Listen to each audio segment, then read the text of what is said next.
Alors la cour Pauline Rolin a été la première cour végétalisée sur ce mandat. Donc nous en avons fait une cour nature égalitaire inclusive. Donc nature, donc végétalisée, inclusive puisque l'idée c'était qu'elle reste accessible pour tout type d'handicap ou difficulté de déplacement.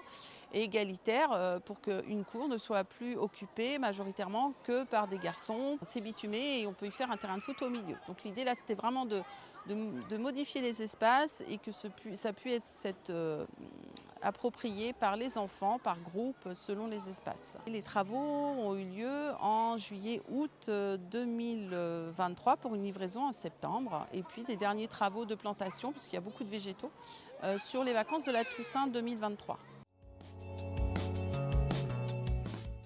Oui, il y a des premiers temps d'évaluation qui ont été réalisés puisque ces temps d'évaluation vont nous permettre de travailler sur la prochaine cour.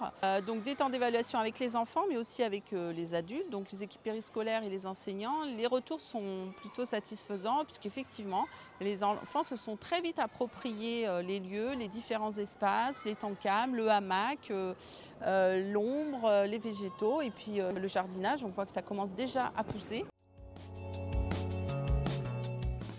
Alors c'est la première cour d'école végétalisée. Nous avons aussi mis à disposition des jardins pour deux écoles, puisque c'était des terrains municipaux qui étaient végétalisés.